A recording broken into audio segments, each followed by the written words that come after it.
আপনারা জানেন যে 5 আগস্ট রাষ্ট্রপতি ভবনে যে মিটিংটা হয়েছিল, 3 বাহিনীর প্রধান ছিলেন, রাজনৈতিক দলের সম্মানিত নেতৃবৃন্দ ছিলেন, আমরা ছিলাম। সবগুলা দল না থাকলেও বেশ কয়েকটি গুরুত্বপূর্ণ দলের নেতৃবৃন্দ ছিলেন এবং সিভিল সোসাইটিরও 2-1 মেম্বার ছিলেন। সেদিনকার আলাপ আলোচনায় অনেকগুলা গুরুত্বপূর্ণ পরামর্শ দেওয়া হয়েছিল। সেই পরামর্শের আলোকেই মধ্যরাতে তিনি জাতির উদ্দেশ্যে একটা ভাষণ দিয়েছিলেন। এই ভাষণে স্পষ্টতই বলেছিলেন শেখ হাসিনা তার কাছে পদত্যাগপত্র জমা দিয়েছেন এবং তিনি তা গ্রহণ করেছেন, মঞ্জুর করেছেন। কিন্তু আমরা অবাক হলাম। পরবর্তী বৎসর অর্থাৎ 25 সালের প্রথম ভাগে একটি জাতীয় দৈনিকের একজন সম্পাদকের সাথে তিনি কথা বলতে গিয়ে, সাক্ষাৎকার দিতে গিয়ে তিনি পুরো বিষয়টাকে অস্বীকার করলেন। পুরা উল্টা একটা ন্যারেটিভ তিনি নিয়ে আসলেন। তিনি বললেন যে তিনি কোনো পদত্যাগপত্র দেখেনি নাই। তাহলে সেদিন বাংলাদেশের 12 কোটি মানুষের সামনে তিনি যে বক্তব্যটা দিলেন, সেখানে তিনি মিথ্যাচার করেছেন। অথবা সেদিন যদি তিনি সঠিক বলে থাকেন, তাইলে পত্রিকার সাথে যখন তিনি ইন্টারভিউ দিতে গিয়েছেন তখন তিনি মিথ্যাচার করেছেন। পরস্পর বিরোধী, সম্পূর্ণ পরস্পর বিরোধী দুইটা জিনিস তো সঠিক হতে পারে না। আমি সেই দিনই আমার প্রতিক্রিয়া ব্যক্ত করে বলেছিলাম যে দুইটার যে কোনো একটা মিথ্যা হবে। যদি একটাও মিথ্যা হয়, যে কোনো একটা, তাহলে প্রেসিডেন্ট তার শপথ ভঙ্গ করেছেন। রাষ্ট্রের সর্বোচ্চ মর্যাদার এই পজিশনে থেকে তিনি মিথ্যাচার করতে পারেন না।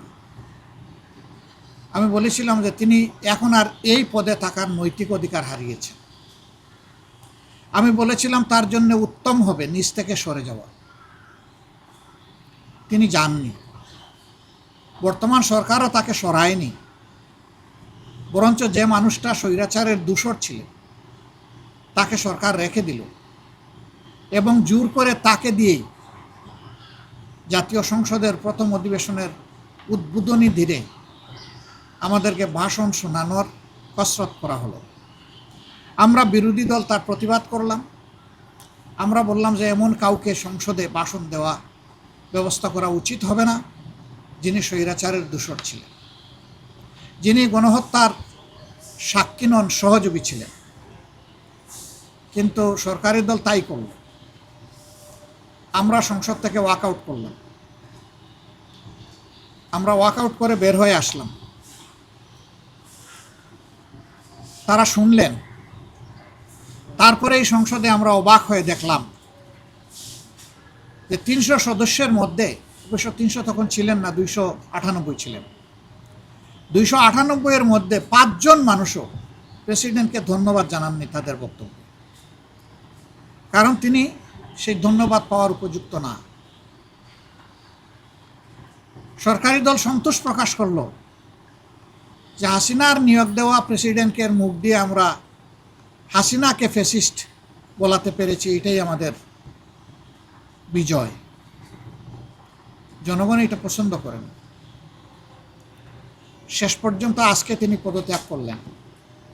ইতিমধ্যে জাতীয় সংসদের 2টি সেশন শেষ হলো, উদ্বোধনী সেশন এবং বাজেট সেশন। আগামী 20 সেপ্টেম্বর আবার আমরা আশা করছি জাতীয় সংসদের অধিবেশন শুরু হবে ইনশাল্লাহ, 3য় অধিবেশন।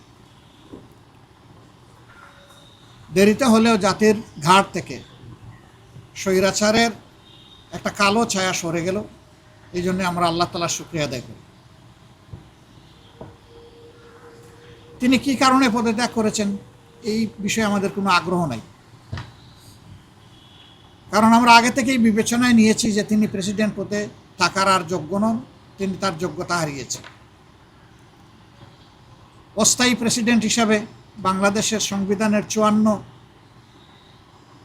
অনুচ্ছেদ অনুযায়ী বর্তমান মাননীয় স্পিকার দায়িত্ব গ্রহণ করেছেন। আমরা তাকে অভিনন্দন জানাই এবং আমরা তাকে আশ্বস্ত করছি তিনি যতদিন দায়িত্ব পালন করবেন, আশা করব যে তিনি ন্যায়নিষ্ঠভাবে এই দায়িত্ব পালন করবেন, নির্মোহভাবে দায়িত্ব পালন করবেন। কারো প্রতি তিনি কোনো ধরনের কোনো পক্ষপাতিত্ব করবেন না। তিনি নিরপেক্ষভাবে এই রাষ্ট্রপতির মর্যাদা রক্ষা করে একদিনের জন্যও যদি তিনি দায়িত্ব পালন করেন বা যতদিন তিনি দায়িত্ব পালন করবেন, তিনি এইভাবেই দায়িত্ব পালন করবেন বলে আমরা আশা করি। যদি এইভাবে তিনি দায়িত্ব পালন করেন তাহলে আমরা তাকে সর্বাত্মক সহযোগিতা করব।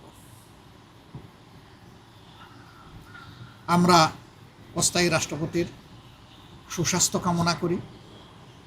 সংবিধান অনুযায়ী 90 দিনের ভিতরে পরবর্তী প্রেসিডেন্ট নির্বাচন করতে হবে। তো যেহেতু এর ভিতরে এই সংসদ অধিবেশন হওয়ার কথা রয়েছে, কাজেই স্বাভাবিক প্রক্রিয়াই হয়তোবা সেই প্রেসিডেন্ট নির্বাচন অনুষ্ঠিত হবে। সময় আসলে আমাদের ভূমিকা কী হবে ইনশাল্লাহ আপনারা দেখতে পাবেন। বাংলাদেশ সামনের দিকে এগিয়ে যাক, এটা সকলের প্রত্যাশা।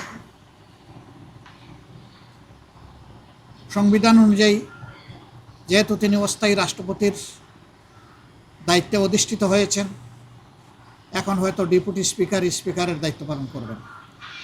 যত সময় মাননীয় অস্থায়ী রাষ্ট্রপতি তার দায়িত্ব পালন করবেন, তারা যখন স্পিকার হিসাবে শপথ নিয়েছেন অথবা ডেপুটি স্পিকার হিসাবে শপথ নিয়েছেন, একই সাথে এই শপথটাও হয়ে গেছে অস্থায়ী রাষ্ট্রপতি হিসাবে স্পিকারের এবং স্পিকার হিসাবে ডেপুটি স্পিকারের। কাজে এখানে কোনো সাংবিধানিক সংকট তৈরি হওয়ার কথা না। আমরা চাই কোনো সংকট তৈরি না হোক,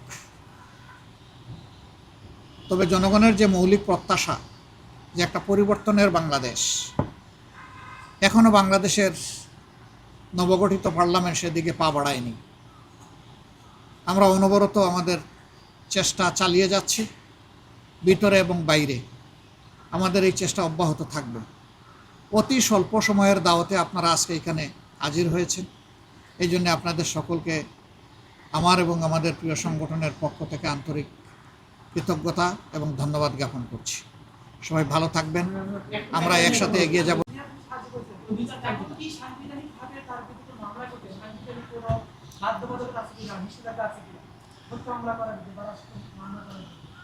যদি সেই ধরনের ক্রেডিবল কোনো আলামত পাওয়া যায় তাহলে কোনো ব্যক্তি তো আইনের ঊর্ধ্বে নন।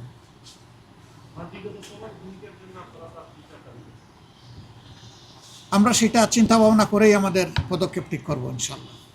শফিক মুন্সি।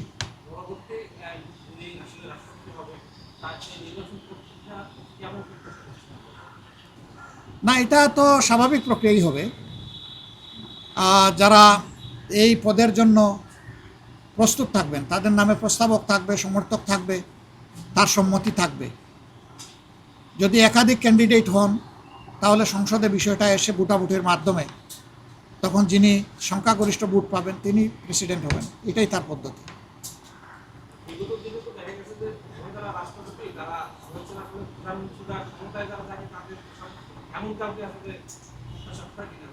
না, আমরা তো প্রেসিডেন্টের মর্যাদায় প্রেসিডেন্টকে দেখতে চাই, কোনো তুষামুদকারী দেখতে চাই না। এবং আমরা যে রিফর্মের কথা বলছি সেই তুষামুদের জায়গাটাকেই শেষ করে দেওয়ার জন্য বলছি।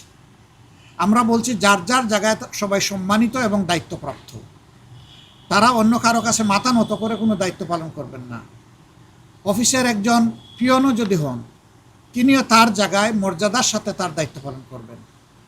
কারো ডিকটেশনে তিনি চলবেন না, তিনি নীতি মেনে চলবেন। ঠিক যিনি প্রেসিডেন্ট হবেন তিনিও রাষ্ট্রের নীতি মেনে চলবেন, তিনি অন্য কারো কাছে তার বিবেককে তিনি বিলিয়ে দিবেন না, এটা আমরা আশা করব যিনি হবেন। জি, রয়েছে না শেষ এসে গেছে। কিসের? না, উনি দেশ ছেড়ে যাওয়ার কথা আমি শুনি নাই। উনার বক্তব্য যেটা আজকে পেয়েছি যে তিনি গুরুতর অসুস্থ, মাঝে মাঝে তিনি ফেন্টিং অ্যাটাকে পড়ে যান, এই জন্য তিনি দেশের বাইরে গিয়ে চিকিৎসা নিতে চান আর তিনি বিশ্রামে থাকতে চান। সেটা সরকার দেখবে, আমরাও খেয়াল রাখব।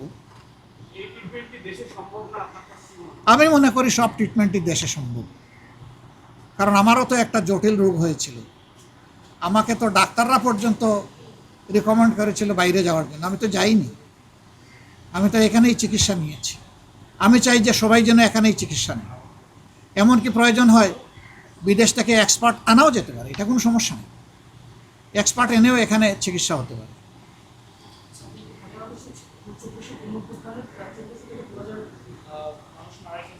গণহত্যার বিরুদ্ধে তিনি একটা শব্দ উচ্চারণ করেন যে এটা থামাও, এটা বাণিজ্য, জনগণের উপর এটা জুলুম, এই ধরনের কোনো কথা আমরা তার মুখ থেকে শুনি না। নীরবে তিনি সমর্থন দিয়েছেন। তা সবাইকে ধন্যবাদ। তার মানে তার যদি গুরুতর কোনো অভিযোগ থাকে, মানে অসুস্থ থাকে, সেক্ষেত্রে কি আপনারা চান যে তিনি যেন বাইরে না যান, দেশেই প্রয়োজনে বিশেষজ্ঞ চিকিৎসা এনে যেন? আমি তো শুধু তার ব্যাপারে না, আমি সবার ব্যাপারে চাই। এখানে প্রেসিডেন্ট, প্রধানমন্ত্রী যারাই আছেন, আমি চাই যে এই ব্যবস্থাটা দেশেই হোক। আপনি দেশেই নেন, আপনি সিলেক্টেড পিপুল বাইরে চলে যাবেন, তাহলে দেশের স্বাস্থ্য ব্যবস্থা উন্নত হবে কীভাবে? দেশের যারা চিকিৎসক তারা আস্থায় ফিরে আসবে কীভাবে? তারা তাদের কর্তব্য বুঝবে কীভাবে? এই সব কিছুর জন্য আমাদের সকলেরই দেশের ভিতরে চিকিৎসা নেওয়া উচিত।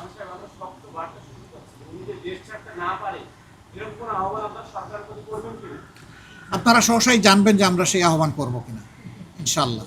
কারণ এখন তো আমি আমার সহকর্মীদের সাথে কোনো আলোচনা করতে পারিনি, জাস্ট ম্যাটারটা ঘটেছে একটু আগে। এই জন্য তাৎক্ষণিক আমরা প্রতিক্রিয়া আপনাদেরকে জানালাম। আমাদের ফার্দার প্রতিক্রিয়া আরও সুন্দরভাবে আপনারা জানতে পারবেন ইনশাল্লাহ। সবাইকে ধন্যবাদ। যারা দেরিতে এসেছেন তারা দায়ী নন, আমরা দেরিতে তাদেরকে দাওয়াত দিয়েছি, এই জন্য আমরা দায়ী। আগামীতে আমরা আরও আগে দাওয়াত দেওয়ার চেষ্টা করবো ইনশাল্লাহ। আল্লাহ হাফিজ। আসসালামু আলাইকুম রহমতুল্লাহ।